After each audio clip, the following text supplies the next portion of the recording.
Hi friends, అందరికీ నా పేరు Karthik. Welcome to the జీకేఆర్ educational hub. Friends, ఈ రోజు అయితే గవర్నమెంట్ ఒక పత్రిక ప్రకటన అయితే విడుదల చేసింది.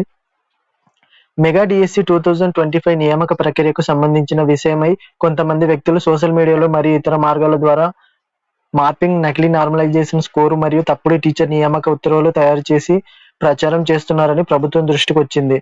ఈ చర్యలు అభ్యర్థులను తప్పుదోవ పట్టించడమే కాక అనవసరమైన భయం కలిగించడం మరియు నియామక ప్రక్రియ యొక్క పారదర్శక దెబ్బతీయాలనే ఆలోచన ఉద్దేశపూర్వకంగా ఉపాధ్యాయ నియామక ప్రక్రియను ఆటంకం కలిగించాలనే ఉద్దేశంతో చేస్తున్నట్లుగా తెలియచున్నది.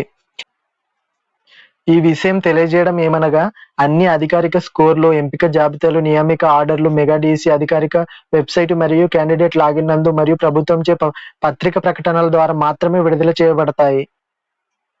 సోషల్ మీడియా మరియు అధికార వెబ్సైట్ నందు ప్రచారం కాబడి ఏ విధమైన సమాచారము చెల్లుబాటులోకి రాదు.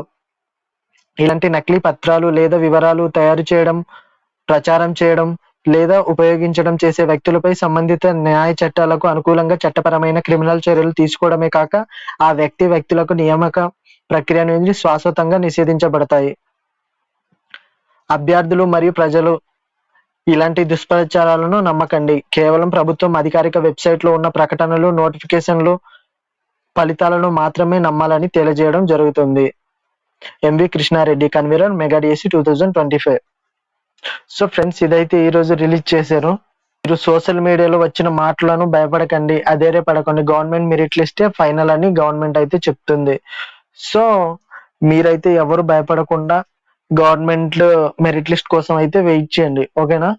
అంటే మన నుండి గవర్నమెంట్ కి రిక్వెస్ట్ ఏంటంటే, ఏదో ఒక విషయం తెలిస్తేనే కదా తిరిగి మళ్ళీ వేరే జాబ్ ఆర్ ఏదైనా ప్రయత్నం చేసుకుంటాం కదా. సో ఇది ప్రభుత్వం గమనిస్తే బాగుంటుందని అనుకుంటున్నాను. కనీసం ఈ రోజు అయినా ఏదో ఒక విషయం తెలిస్తే ఈ ఆలోచనలకు, ఈ బాధలకు ముగింపు దొరుకుతుంది కదా.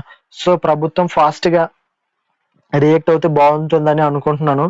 సో ఫ్రెండ్స్, మీరందరూ భయపడకండి, మెరిట్ లిస్ట్ అయితే వస్తుంది. సో వాళ్ళు కూడా అంటున్నారు కదా, ఇలాంటి నకిలీ లేదా వివరాలు తయారు చేయడం, ప్రచారం చేయడం ఇలాంటి వ్యక్తులకు సంబంధిత న్యాయ చట్టాలకు అనుకూలంగా చట్టపరమైన క్రిమినల్ చర్యలు తీసుకోవడమే కాక వ్యక్తులకు నియామక ప్రక్రియ నుండి శాశ్వతంగా నిలిపివేయబడుతుందని చెప్తున్నారు.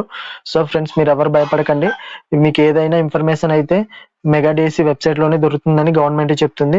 సో ఎవరు భయపడకుండా, మెరిట్ లిస్ట్ ఇలా వచ్చింది, ఇన్ని మార్క్స్ వస్తేనే జాబ్ వస్తుంది, ఇలా చెప్పిన ప్రతి ఒక్కరు అదంతా మీరు నమ్మకండి. గవర్నమెంట్ రిలీజ్ చేస్తేనే అది మీరు నమ్మండి.